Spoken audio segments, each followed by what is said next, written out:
Les clés de la ville, bien mieux avec Elio. Voilà, si vous êtes de retour sur le plateau, vous êtes sur les clés de la ville. Nous avons déposé nos valises à Montauban, qu'on ne devrait jamais quitter, bien évidemment. Je suis dans un endroit magnifique, dans l'ancien palais épiscopal, qui aujourd'hui est le musée Ingres-Bourdelle. Je vous y engage, bien évidemment, à venir le visiter et à visiter surtout le territoire et à aller goûter aussi les bonnes assiettes, vous l'avez vu. On aime beaucoup Montauban ici. Ça va toujours, Olivier Morin. Absolument, toujours. Voilà, accompagné d'un public absolument délirant.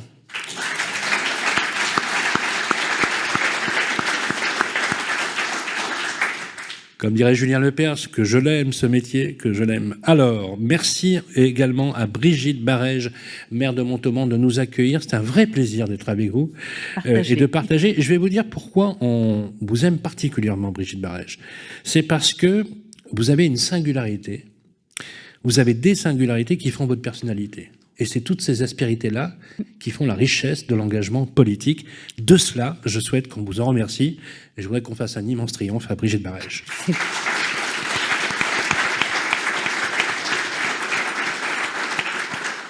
Brigitte Barège, on va parler d'un sujet extrêmement important, la rénovation énergétique. Bonjour Pauline Courbedost, comment ça va? Bonjour Sylvain. On va parler d'un sujet, on peut le dire, Pauline, que c'est le sujet majeur. Tout à fait. Aujourd'hui, il n'y a plus de débat. Le public, les consommateurs sont acquis à cette cause de la nécessaire transformation énergétique. Ça implique beaucoup de choses. Et vous allez, grâce aux questions acerbes et acérées d'Olivier Marin, essayer de nous expliquer comment on peut s'y prendre le mieux possible. Olivier. Oui, d'autant, évidemment, on parle de chantier du siècle, on parle de prise de conscience écologique, mais on parle aussi de réalité économique. Et puis, c'est vrai qu'on avait le sentiment ces derniers temps qu'on allait y aller vers cette transformation, cette rénovation. Et puis, il y a eu un peu les stop and go, on revient en arrière, des biens notamment qui devaient être interdits à la location à partir du 1er janvier prochain, 2025, des biens classés G qui, moins de 40 mètres carrés en surface, finalement, sortiront. Donc, on est un petit peu perdu. Et justement, Pauline, en tant que responsable des affaires publiques d'Elio, vous allez nous éclairer pendant quelques minutes à y voir plus clair, déjà, au niveau de qu'est-ce qu'il y a de nouveau pour les particuliers. Et puis, au niveau de Montauban, vous avez fait des études, des analyses, justement, sur le parc de logement à Montauban. Alors, tout d'abord, quand même, rappeler Elio, qu'est-ce que c'est, Elio? Tout à fait.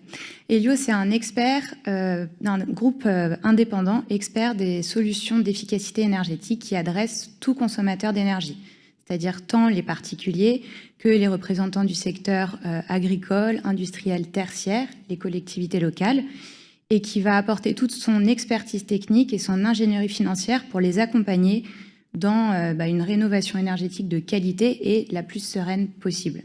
Rénovation énergétique, donc à la fois avec les particuliers, aussi avec les élus, les institutionnels. Alors, quoi de nouveau depuis 2024, si l'on devait résumer? Parce qu'il y a eu pas mal de choses, mais vous avez l'esprit de synthèse. Alors. J'ai quelques bonnes nouvelles.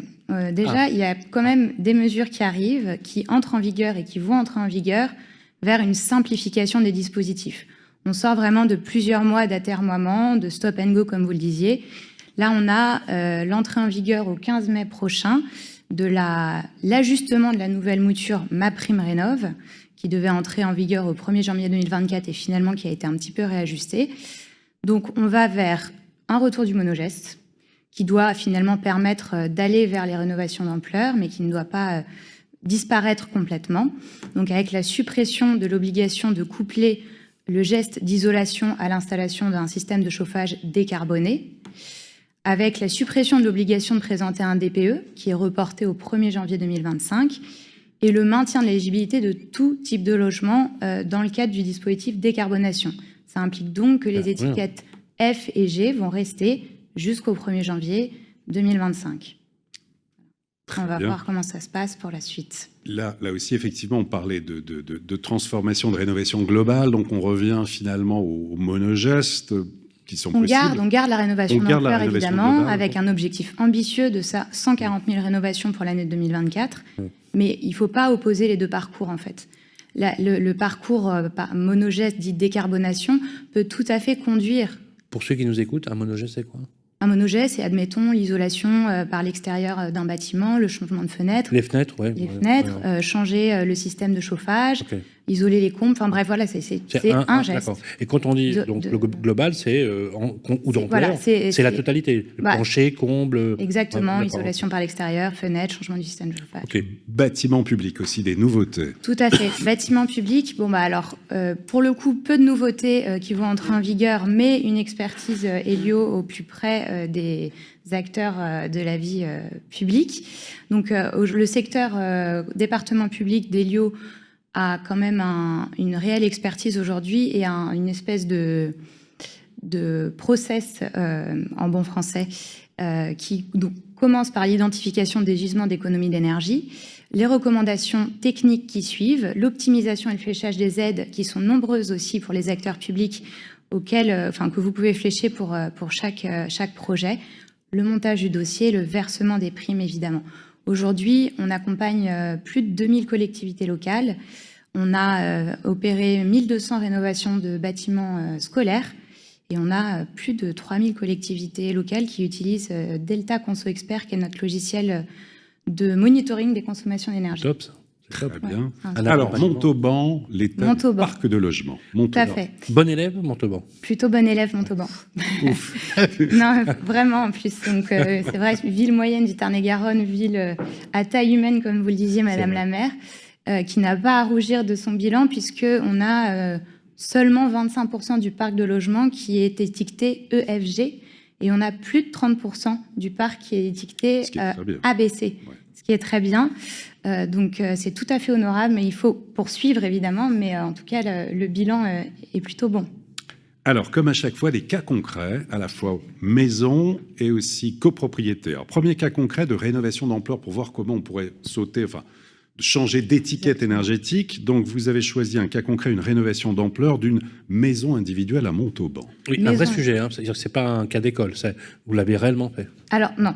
Pour la maison individuelle, c'est une projection de rénovation d'ampleur qui est entrée en vigueur au 1er janvier 2024. Ah, d'accord. Et pour la copropriété, en revanche, c'est effectivement... C'est en cours.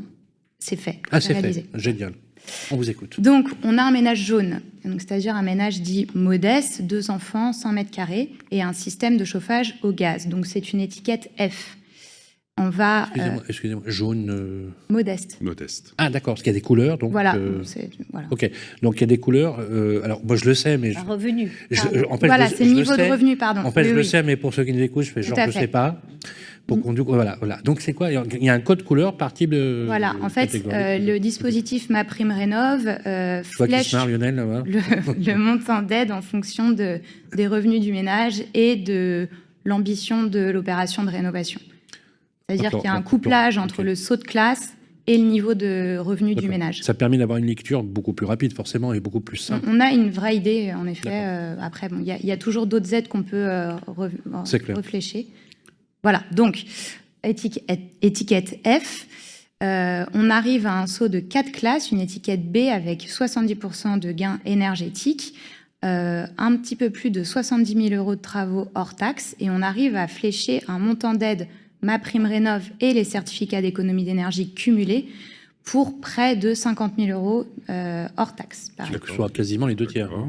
Plus des 2 tiers. Pour un reste à charge de 26 000 €. 26 000 €. Et il y avait un petit sujet, une bonne nouvelle, c'est la réévaluation du plafond de l'éco-prêt à taux zéro, qui a été réévalué à 50 000 € par ménage qui s'engage dans une rénovation d'ampleur. Donc typiquement, ces 26 000 €, ils vont pouvoir être financés grâce à l'éco-prêt à taux zéro. C'est un prêt d'argent à taux zéro. Exactement. L'éco-PTZ, comme on dit l'éco-prêt à taux zéro en 2023, c'est 105 000 rénovations financées grâce à ce dispositif, enfin le reste à charge financé grâce à ce dispositif. C'est loin d'être anodin et c'est en train de monter en puissance. Très bien. Et le deuxième cas concret, alors là c'est une rénovation globale toujours à Montauban. Alors vous avez pris l'exemple d'une copropriété de 4 bâtiments avec 62 logements. Rue Eugénie Guérin. Donc c'est un petit peu plus de 4000 m² d'habitation, une étiquette F aussi au démarrage. Et après travaux, on arrive à une étiquette C au DPE.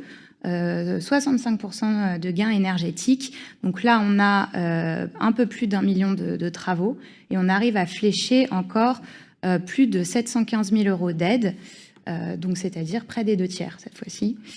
pour un reste à charge à diviser entre tous les copropriétaires à 369 000 €, un petit peu plus. Voilà. Remarquable. Eh bien, merci beaucoup, Pauline. Merci beaucoup pour Elio. Alors, Les Clés de la Ville, une production Figaro Immobilier et Radio Imo. En partenariat avec le Conseil supérieur du notariat, Elio et Nexity. Présenté par Sylvain Lévy-Valency et Olivier Marin.